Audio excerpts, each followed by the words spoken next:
बरोबर. तर आता आपल्या मोरे फिजिओथेरपी परिवारामध्ये येणाऱ्या ज्या सरिता थोरात आई आहेत त्यांना खूप छान असा फरक पडलेला आहे आपल्या मोरे फिजिओथेरपीमध्ये आल्यानंतर ना. आई खूप छान अशा स्वभावाच्या आहेत, खूप गोड आहेत, खूप मनमिळावू आहेत आणि आई टेलरिंगचं सुद्धा काम करतात. खूप छान अशा स्वभावाच्या आई आहेत, त्यांना खूप छान असा आराम पडलेला आहे. एकदा आईसाठी जोरदार क्लॅपिंग करा.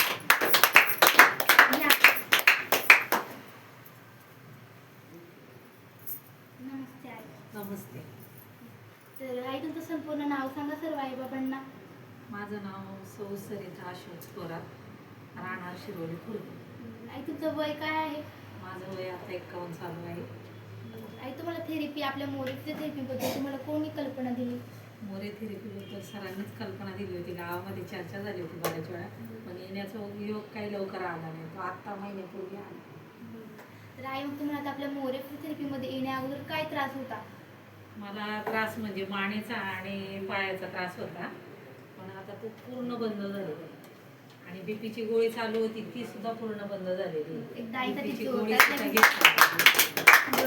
बाई तुम्हाला एवढा मानेचा त्रास होता, मग तुम्ही काय काय काम करता? तुम्हाला काय काय त्रास झाला? तुम्हाला उठता बसता येत होतं का व्यवस्थित? उठता बसता यायचं, पण हात लावून उठायला लागायचं, बसायचं म्हणजे आधार घ्यायला लागेल. आधार घ्यायला लागायचा. पण आता बिन आधाराचं उभं राहता येतं, बसता येतं, उठता येतं, व्यवस्थित चालता पण येतं, काही प्रॉब्लेम होत नाही, दुखत नाही. नाही तर गुडघा नेहमी सुजलेला, त्रास जास्त व्हायचा त्या गुडघ्याचा. अजून काय त्रास होता काय तुम्हाला? नाही, मानेचा आणि गुडघ्याचाच त्रास होता, बाकी कसलाही त्रास नव्हता. आणि बीपी होती तेवढी. मग आई तुम्ही आता तुम्हाला एवढे त्रास होता तुम्ही सांगताय, मग तुम्ही यासाठी किती दवाखाने केले? दवाखाने तशी भरपूरच केले, काही त्याला प्रमाणच नाही. तुम्हाला आतापर्यंत मग किती खर्च आला?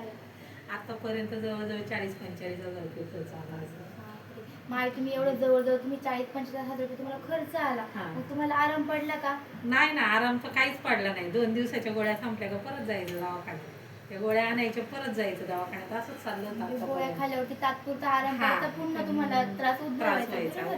मग नंतर ना आई मग तुम्ही आता आपल्या मोरे फिजिओथेरपीमध्ये आल्यानंतर ना तुम्हाला आराम पडलेला आहे का? हो हो, पूर्ण आराम पडलेला आहे, अजिबात त्रास नाही मला आता काही.